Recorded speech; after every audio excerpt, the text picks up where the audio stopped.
You are streaming live on WCNC Plus. Time now is 8:17. Today marks 36 years since Hurricane Hugo slammed into the Carolinas. On September 22nd, 1989, that storm made landfall near Charleston, South Carolina, and it moved into the Charlotte area as a Category 1 hurricane with 90-mile-per-hour winds. Our own Larry Sprinkle was live on the air when the ceiling in the studio actually caved in. Take a look back at that moment.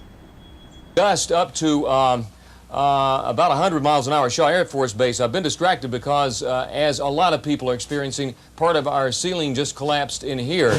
This is a very serious system that is going through Charlotte.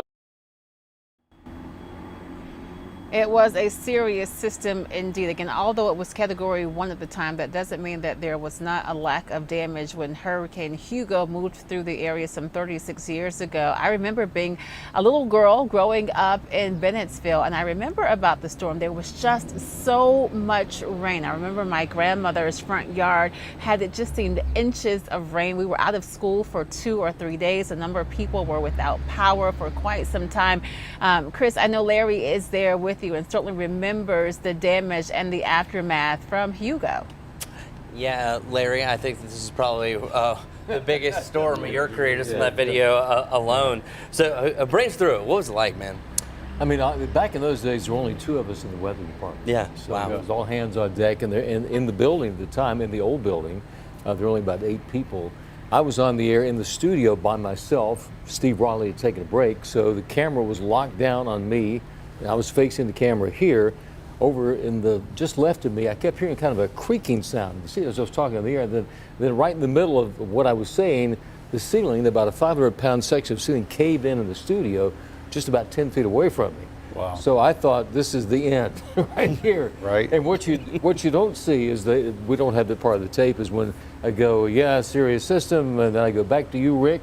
Rick goes, Larry, we'll get back to Larry. I was on my hands and knees crawling out. This took me like 5 seconds to get out there. But yeah, this big section of the ceiling caved in. Just part of what happened. It was just total devastation. I did read that there was like a 50-mile swath of trees down just west and northwest of Charlotte. There are millions of trees down. Power out for weeks. We had where I live in Matthews, a tree came through the front door. Wow. There was so much damage, so much power outages, so many people who were just stopped. But one thing, the amazing thing about all that damage, only 1 death. Now that's unfortunate, but when you think of a massive storm like that, only 1 person died, as bad as it got right here in our area.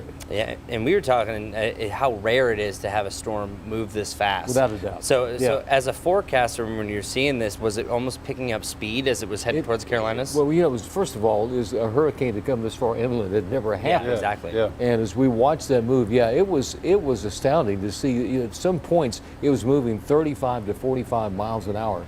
Once it got up to Hickory, it was still a tropical storm. Then it was moving at about 45 miles an hour. So it was a fast-moving system.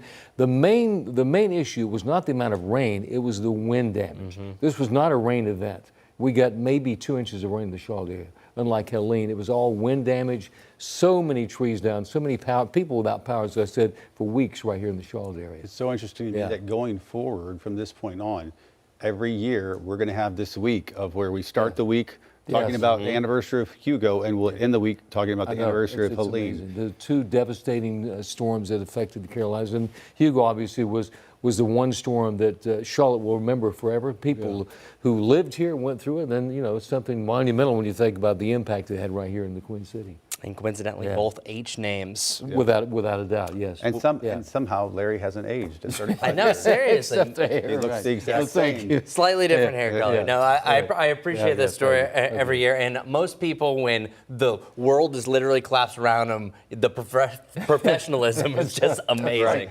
Little did you know that we'd still be playing that. I know, all these years, 35 years later. 36 years ago. And to think I was only 12 years old. It's amazing. Oh, I thought you were Youngest 8. weatherman ever. That's right. Larry, thank you, sir.